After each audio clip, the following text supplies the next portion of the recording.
Isn't it one of the most frustrating things as a musician when you're out there and you're finally starting to get some engagement, right? You're getting some likes here, some views here, some comments every now and then, but it doesn't feel like the genuine connection you're looking for is actually being made, right? And we start to doubt ourselves. We start to go, is it my music? Is it because I'm just like, I'm in this weird algorithmic jail? You know, we start doubting ourselves and thinking all these things, but what if it's just a slight tweak in your approach that you need to turn these just simple views, comments, likes every now and then into people who actually will stream the music regularly, will purchase some merchandise, will join your email list, all those kind of great things. So that's what I want to discuss in this video today, is I want to share with you how you can discern a passive, I don't really care fan from someone who's going to be a genuine supporter, and figure out how you can start attracting more of those people by how you position your content. So let's get locked in here. So the first thing that we need to understand is very simple. It's called the fan hierarchy. Now, I know some people get weird about the word hierarchy and like, what do you mean? Here is the basis of the hierarchy here. When it comes to every musician that's watching this video, I can guarantee that most of you did not did not start to pursue music because you were like, I'm going to make a bunch of money. I know that's not the reason most musicians get into music. But when you discern, okay, I am not a hobbyist anymore, I am going to become a professional, I'm going to start to earn a living from my music. Well, you got to start somewhere. And where you start is by generating revenue, okay? Revenue is the lifeblood of any business. And so when you're in the music business, you have to figure out how to generate revenue. Okay, so some people get all weird, like, you're organizing fans based on revenue? It's like, yeah, I'm trying to discern who are those core 1,000 people. You know, you hear about the 1,000 fan theory, where if you have 1,000 fans who are willing to spend $100 a year, that is a six-figure income. Now, that's not factoring in taxes or fees or anything like that, but you get the concept. It's just simple arithmetic. So we have to figure out who are those 1,000 people that are going to be willing to spend at least $100 every single year on our music business so that we can start to earn a living as a musician. Now, just imagine if you were able to get, like, instead of 1,000, maybe you got halfway there and got 500, right? Like, that's still pretty good. That's still a five-figure income, 50K a year. That's the average income, medium income in the US, I believe. So you have to look at these things like, okay, arithmetic. I have to figure out where those pool of people are. But guess what? There's a lot of people, when I say people, there's a lot of musicians who look at certain people like, yeah, they're fans. And we use the term fans to describe anybody who has any remote interest in our music. Any interest whatsoever. We're like, they're a fan. We need to kind of discern a little bit what type of fan they are. I think you can broadly say there's two types of fans. There's passive fans and there's active fans. Think about it like this way. Every single one of you are active and passive with different bands at different times, okay? And that will flip-flop and switch around all the time. So I have a band, I like rock music. I was born in the 90s, so I love bands like 3 Days Grace, Shine Down, right? Now here's the thing. I see 3 Days Grace posts all the time. They just had their original singer, Adam Gontier, get back in the band. That's a cool little piece of hard rock news for anyone that cares. But I was starting to see their posts and I was liking them and I was like, oh, that's really cool. Yeah. But did I do anything after that? No, I didn't go to a concert. I didn't stream. I didn't do anything, right? That's just what happened. I saw the social media post and I was like, this is great. And that's it. Now, there are people that are doing that to us. And unfortunately, a lot of artists are stuck in that position where it feels like a majority of their fan base falls in that category, where they'll see your stuff and they'll like it and they'll go, haha. And then sounds like Rick and Morty, haha, yeah. And they just keep on scrolling and they don't really care. How do we go to that next level? Okay, we have to identify that there is a tier of fans that are passive and just kind of like stuff on socials and don't do anything else. The next tier are people that actually will stream your music, okay? So they may see your social media post and like it and then go throw your song on the way to work or put it in the playlist or whatever it happens to be, right? You have to look at it like, okay, that's a little bit more valuable of a fan, because that's someone who's not just going to like my post and keep on scrolling and F off. They're actually going to go in, like the music, listen to it, consume it on a regular basis. And that's good. That starts to actually generate us some income. I mean, granted, it's like 0.003 cents for every stream that you're getting, but you're getting some modicum of income. Now, I want to point out, you can generate income from the social level, right? If you have enough followers, you can try to sign up for TikTok's creator rewards program. I believe Instagram is starting to develop this sort of rewards program for high-end creators that have a lot of following, right? So if you do happen to have a lot of followers, maybe that's something you can look into to start getting some pennies. Again, it's not very good. I mean, think about like YouTube. YouTube has the partners program, and there are people who are becoming partners from short form content, which is great. I think if you become a partner from short form content, you're killing the content game. See, I'm a yapper. For some of you that know this about me, I'm a yapper. I don't even know how long this video is going to be, but you know I like to go deep on stuff. I like to talk about all the different angles. I don't know how some people get the views that they get to make enough money from the YouTube partner program from just shorts, because shorts make like a tenth of the revenue that long form video makes. So hey, my yapping turns out to be more profitable. That was cool. But the whole point is it's not very much income, right? It's not something that you can pay your mortgage with, so to speak, right? So we have to look at it like socials has this, little bit of value. I think the reason streaming has more value, even though maybe the math sometimes you can make more from the creator stuff if your audience is big enough, is that streaming is building it's building a bigger connection to the music, right? You understand, like on the social level, they may have a superficial surface level connection to the music, but it's very surface. When they're actually streaming and consuming the music, the reason that there's a connection there is not because of your content, it's because of your music, right? So hopefully there's a correlation in your business between people that are consuming your socials and people that are streaming your music. And I'm going to show you how to increase that later in the video. So that's the second level, though. You have the social programs and all that kind of stuff you can earn from. That's okay. Then you've got streaming. This can be good, right? This is a good level, right? Now, what's a little bit better than streaming? This is going to be counterintuitive for a lot of people. Email list subscribers. What? I don't generate any income when someone joins an email list. Well, not if you don't have it set up properly, is what I would say. But I understand that's a position most people are in with their email, so let me describe it this way. Yes, whenever you get a new email subscriber, you don't immediately earn any income.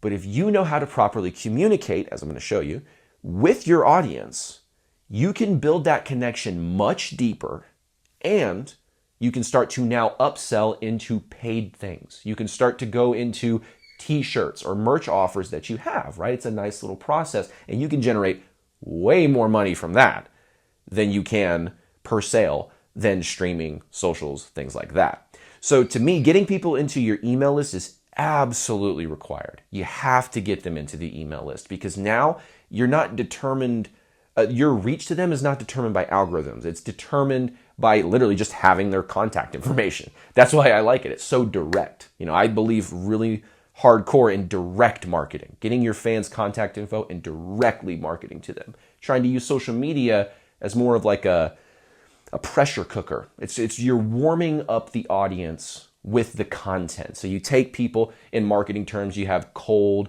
warm, and hot, right? Cold are like people that don't know about you. They don't even know you exist, right? Warm are like people that kind of like you. They know you and they like you. And then hot is like they know, like, trust, love you. They're all about it. They're super raving fans, right? So in marketing, we kind of look at it like this. Socials, I think you make content mostly to turn cold people who don't know about you at all into warm. So they know you and they like you, right? The streaming tightens up that connection and can pull it over to hot. Now that they're in this hot stage in the marketing, you have to have a way to capitalize on that. You have to figure out how to now use that information to sell things. Email lists, that's how you do it. So once they're at this kind of feverish stage and enjoying you, which I need to tell y'all is a limited time. I know this is like a next level kind of strategy into this, but I think it's worth sharing with you, is that every single fan's heat length, when they get to this hot position, is a finite amount of time. Okay? There was a period of time when I loved 3 Days Grace so much, right? That new album comes out, buy it. New t-shirt comes out, buy it. Like, I was just like, I'll take all my allowance money, and then I'll just spend all that money getting some 3 Days Grace stuff, right? But then eventually that heat length went away. And now, like, 3 Days Grace came to my town recently, not my town, but to my state in a casino with Chevelle, another band that I really, really, really like, and I didn't go buy tickets. That heat length had kind of died. There was a period there. I actually ran merch for Chevelle in Tulsa. Their merch manager reached out to me and was like, hey, will you help us sell some more merch tonight? We're like, literally, we're trying to sell more to boost up the Billboard status of this album, so we need as many album sales as possible. Will you come out we'll give you free tickets, we'll let you backstage and meet the band, but can you help us? I was like, dude, of course. Like, I love Chevelle. This is a no-brainer. So that was a fantastic night, by the way. But there was a period of time I was head over heels for that band. But nowadays, I'm a dad, I'm a husband. I have a lot of clients that I look after. I have my band. I have all these different things. And so my time is a lot more finite and my energy is more finite. And so it takes a lot more enticing to get me to like, all right, we're going to go get a babysitter and now we're going to go to the Chevelle and 3 Days Grace concert. It's just a lot more now. So every single fan has this heat length where there's a period of time where they like really, really like you. We need to be able to make the most offers during this time period. That's not to say that you can't sell outside of the super hot, feverish window of a fan's lifetime with you. It's to say that's where the most sales will occur and where you can generate the most revenue, that where you're getting to this 1,000 fan theory where you're getting, think about it like this. You can get 1,000 people to give you $100 a year, which is like 3 merch offers if you really think about it. So they buy 3 merch offers a year, gives you $100, and you have 1,000 people that do that. But what if you had 500 people who gave you $200 a year? You see what I'm saying? What if you had 250 people that gave you $400 a year? Now, as the numbers get smaller, things start to get a little bit more difficult, right? What if I had one person who gave me $1,000 every year? It's like, okay, you could do that. But, one person that gives you $100,000, that's going to be a lot harder, right? But finding the people in that, there's a middle ground there where it doesn't have to just be 1,000 people at $100. It could be 500 people at, wait, am I doing that math right? Is it 500 to $200 whatever. You get the idea. You can double the amount that they're giving you every year and have to have less people to reach the same goal. So you just do the arithmetic. If I don't have my calculator out, guys, don't expect me to do math, right? I'm still a musician. I look at shapes and patterns. Numbers are tabs for me, guys. Chill out, okay? Anyway, so you get the idea, right? So now you've got this level above email list where there's fans who will buy things from you, right? Now there's another level above that, which is a slight distinction, but it needs to be made because it is a different type of person. There's the type of fan who will buy something from you, and then there's the type of fan who will buy every single thing that you put out and they'll get a tattoo of your logo on their body. I've had someone tattoo my band's logo on their calf. Like, I take a lot of, that's a lot of responsibility, I feel, that okay, we have to wield this for good. If that makes sense. Our music needs to help people and needs to be something that makes people either just feel happier, escape, or maybe have introspective moments. It puts a bit of weight on you when you start to have people that do that. But you need to understand, that person buys every single thing that we put out and is he's literally almost a friend, I would say. He's literally a friend. He would message me and I think we have each other's phone numbers. Yeah, you look at it like this, where there's fans all across this hierarchy, where there's the people who just engage on socials, they don't really do anything else. Then there's the people who engage in socials, but they also stream the music regularly. And then they do those 2, but now they're on the email list. And now they do all those 3, but then they buy something. And now they do all 5, but now they buy things regularly. So now you don't just have buyers, you have hyper buyers. And so you can identify, oh, these are hyper buyers. These are buyers. These are people who are in the email list. We're trying to get them to become buyers. Here's the people that are streaming. We're trying to get them into the email list. And then, honestly, how can we take people from socials and get them into stream the music? Whew, I know, whole bunch. But that's the hierarchy of fans for your music business. So you have to determine who are these active fans who are in the top 3 rungs of that hierarchy. Who are the ones that are the hyper buyers, the buyers, and that are on the email list, and start really trying to get those people. Now the question becomes, Dax, how do I get more of those people? Let's jump into it. A lot of people's problems is that they're too overt with their branding and their positioning. And so this is what I mean. The positioning of a lot of artists is, look how cool I am in this scenario. Look how dope my music is. Check this out. This is literally, you've never heard anything like this. It's a lot of that. To me, that is not the best positioning. What is a position? A position is the perception that the audience will have about you, right? And you can engineer this position. So what do you want them to think? Here's another artist trying to convince me how cool they are. Or something that we would call the reluctant hero in storytelling. What is the reluctant hero? The reluctant hero is the person who doesn't really want all the fame of being a musician, but it's just kind of thrusted upon them. Think about Chappell Roan, right? She has this sort of I'm still adjusting to fame because I'm just, this girl who came out of the wherever, I don't know where she's from, but I just came out of here and I'm just trying to figure out the music business, and that makes her more likable, right? And now she's in the spotlight and everyone's going to nitpick every single thing that she says, because that's what happens when you're a pop celebrity. You could say the most nonchalant thing and people are like, look what they said. It's paparazzi. It's ridiculous. My mom, growing up, it just blew my mind. She bought all the tabloid magazines. So I got to see how harsh the press can be on musicians about the littlest tiny things. They see somebody at a cafe and they don't have all their makeup on, and then they're looking a little maybe bloated because they've got some kind of autoimmune thing going on, and they're like, look how fat they've gotten. It's brutal, right? So instead of trying to that's a little side point of celebrity, right? So instead of trying to be this look how dope I am, because then you're immediately thrusting yourself into judgment and people actually looking at you detail everything about you. You think you're so good? Well, let me, I'm going to break you down and find a way that you're not so good. Yeah, people are really mean in the comments. So what you have to look at is, how can I position myself? Not as this I'm amazing, look how dope I am.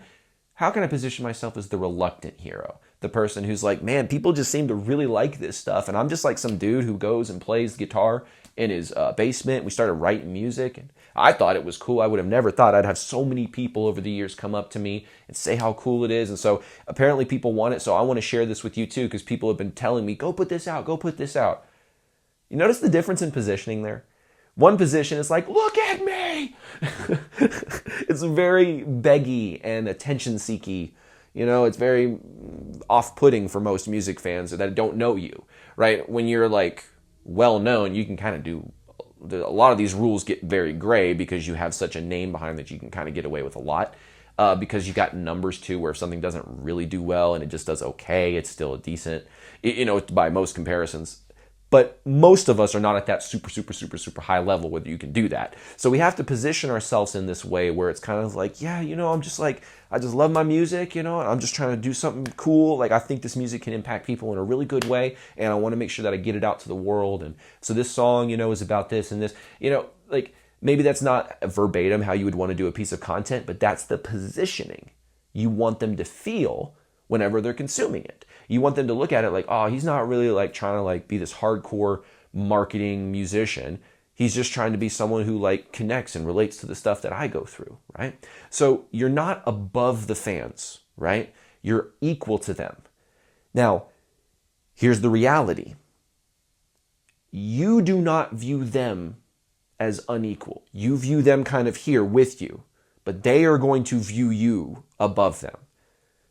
It's not that's not you're trying to do that. That's just kind of what happens with celebrities, even if they're micro celebrities, meaning someone who's, not going to get stopped at the grocery store and can't go out in public type famous, but they're famous enough that if you were in the right group, people would be hey, that's the person.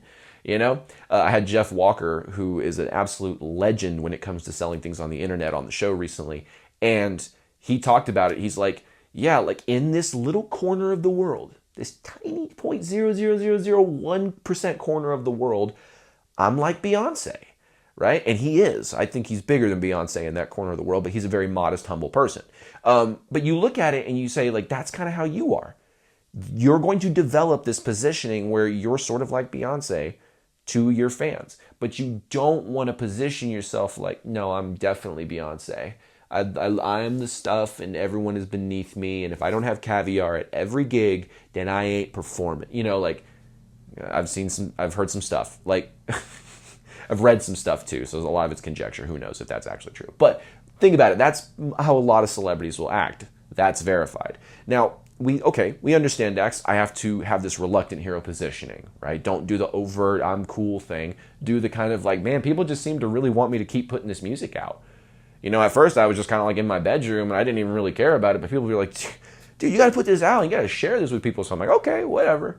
That's the mentality that you want your brand positioning to have. So the next step of this is, now that you're, getting people's guards down with this reluctant hero positioning as opposed to the cocky positioning, now we have to build the genuine connection. So that's kind of like the big kind of third final thing we're going to go through here is, how do we build the connection? Okay. My favorite way is something that I call ECQ. What does that mean? ECQ means emotionally connective questions. Okay? Think of your email list. Okay, this is a great example. Let's say you've got someone who's like, man, the very first time that I heard the Doors, back in the, I was a kid and my dad put on the Doors and I heard this music and I just thought it was so cool, and instantly I fell in love with rock music, right? That's how most people would tell a story. What I would do is position it just slightly differently. Okay, what would I say? I would say, when I was 14 years old, I heard the band The Doors for the first time, and I absolutely fell in love with rock music. Do you remember that first time that you heard a band that just absolutely sucked you in and made you love rock music? Now what they're doing when they're reading that is they're going to a place in their mind where they remember and feel those emotions. Human beings, we're very empathetic, right? So if people are describing how amazing something feels, if we really think about it, we can similarly start to feel things in our body the same way. So if you start asking, do you remember what it was like when you felt this really cool emotion that really connected you with music, and you were just like, you and music were like this? They're going to go back in their mind to when music was most connected to them. And like, oh yeah, this one time I went to this concert and I saw this band and it was just like the most amazing thing I've ever seen. They'll start to feel those emotions again. But guess what? Now they're feeling those emotions in association with you. Pretty nice little benefit, I would say, huh? Now, they're starting to feel these benefits now. They're starting to go like, oh my gosh, okay. Like, I get it now. Blah, blah. Oh, this is cool. You've gone through the same things I've gone through. Oh, yeah, I get that. Oh, I totally feel that. Those are the thoughts you want them to have, not, oh, that's cool. Oh, cool, man. Yeah. Okay, yeah, that's cool. Okay. It's like when you're at a bar or something and there's that person who's drunkenly telling you that story that just won't end and it's the worst story you've ever heard, and you're going, cool, man, dude, cool story, bro. And you said it about 600 times and they won't stop. That's what happens when we don't actually bring them into the story and get them to think things like, oh, I remember when I felt like that too. Oh, dude, I've totally felt like that. Oh my gosh, I get that. That's what you want them to be thinking, okay? Now, there's another way that we can sort of amplify this that I use in our email sequences, which is us versus them.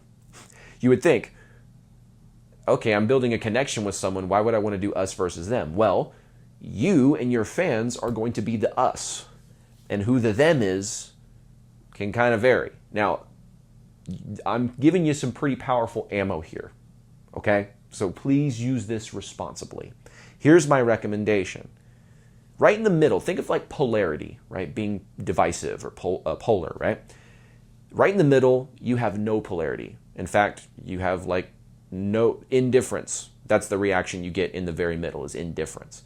But then on each side of the spectrum, there's extremes, right? So there's the extreme ends of each spectrum of polarity, and then there's the middle where no one really cares at all. The sweet zone is like halfway, and maybe not even halfway, like a third of the way to the edges, but not quite the middle. Because if you're in the middle, no one cares. If you're here, people kind of care. But if you're like right here, you're saying stuff that's, you're kind of throwing rocks at the people that your fans are throwing rocks at. So what's a great example of this? Metal music. I'm telling you right now, we love, it's one of our favorite pastimes, to throw rocks at pop music. It's like, bar none, we love it more than mosh pits. We love it more than stage diving. It's just like our favorite thing. We would do it all day if we could. We sit around and we talk about how, now again, I don't really do this, but I know how I used to when I was younger and how certain metal fans have stayed, which is, oh, anything pop, it's super mass produced for the masses, and it's not genuine art, and it's an abomination. You know, all those things start rolling out of metal musicians. So if you're in a metal band, I would throw rocks at pop music. Now, here's the thing. Maybe that doesn't fit your brand. Maybe your brand is like super love and peace, and we were all together, all in this together. I quoted High School Musical. Yes, I did. Maybe that's your brand. Maybe you don't want to go hardcore on the us versus them positioning. Okay? Disclaimer. It may not be right for everybody. You can make it light too, because even if you're like flower child, I'm going to save the earth kind of person, and that's your brand, there's still people that they throw rocks at, big corporations, corporate greed, and all that kind of stuff, right? So there's always still kind of a them, even within the nicest brands. It's just, you don't have to be super hardcore about it. What this really comes down to, if you want to use this the most effectively, pay attention, you want to use this very lightly and subtly. You throw subtle jabs at people. Think if I'm like Pepsi, like if I'm Pepsi, I'm like, so you love our kind of stuff. Everyone gets tired of drinking that red stuff that tastes like acid. What people really like is this cool cherry flavor that we notice. I just threw a little everyone's tired of the stupid polar bear. You never see one because they're never in real life. I'd rather have a black bear. That's the new sponsor of Pepsi, is a black bear. You'll actually see a black bear here in America. Like, you know what I'm saying? You're just throwing this little thing. You're not like, Coke is awful and terrible. I hate them with you don't want to do that. Then people will be like, I don't feel as passionately about this as you do. You know what I'm saying? Because for some people, that us versus them is just kind of like, hey, yeah, yeah. And some people, it's like, I hate them. Whichever side it happens to be on, you want to make sure that you're coming at it from a position where you're not pushing it to the ends, right? You're pushing it just a little bit here, right? So when I was starting out, I would often do these things because our first record, it was like, we're going to do no click track, no auto tune. It's just going to be bare bones. And so that was sort of our marketing angle in us versus them positioning is, we're taking a statement of not having an overproduced record. Now, granted, I prefer my produced records, but at the time, that was the marketing angle. And so you can utilize that to help sort of have this additional allegiance, not allegiance, but like you and your fans are in an alliance against this them, right? So use with caution, use with care. Don't just go around poking people in the, rally around the flag zone just because. You want to be strategic about this, but I'm giving you some next level stuff. So like I said, use with caution. But if we think about this in total now, we've got this fan hierarchy. So we understand who we need to really ultimately get we need to think about who we're going to speak to, right? And how we can get them to ascend through the hierarchy. How can we move them from socials to streams to email, so on and so forth, right? We go through that. We understand, how do I position myself as kind of the reluctant hero who goes, oh, I'm not trying to claim like I'm cool or nothing. I just think this, music is dope, and people keep telling me it's dope, and they say, Dax, you need to put this out. I'm like, okay, whatever you guys say. By the way, that's a nice little bit of social proof too. We got the positioning right, and then we have connection. So now that people are just like, oh, what's this person about? Now you can start asking emotionally connected questions. Now these ECQs are great social media hooks. Just lead with an emotional question. Instead of having, an email that talks about the first time you discovered, the Doors or Led Zeppelin or whoever, or maybe it was like Usher if you're into R&B or whatever.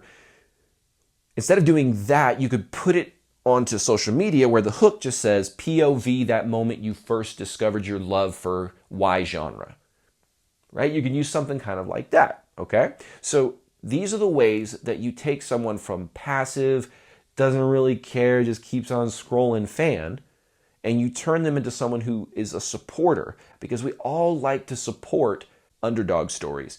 Think of like some of the most popular movies of all time, right? Like think of like Rocky, underdog story. Think of like pretty much every hero story, there's a point in there where the hero is the underdog that needs to overcome he somehow comes out on top. We love that kind of stuff. So if you can get your positioning like that for your fans, even better, right? So that's really where we ultimately need to be, is asking those emotionally connective questions as hooks. So that they're like, oh yeah, I totally remember that, building that connection. So notice a lot of what I'm telling you is stuff that can apply over multiple zones, because it falls under the skill of learning copywriting and direct response marketing, which is kind of what I specialize in. So little thing to know, if you want to apply to get some one-on-one help to implement direct marketing systems into your music business, click the link in the description. I've got a way that you can apply for a free coaching call to see if it's a good fit. Otherwise, hit the subscribe button, the like button, the notification bell, all that kind of good YouTube-y stuff. And I look forward to seeing you on another video inside of Musicians Ignite. Take care.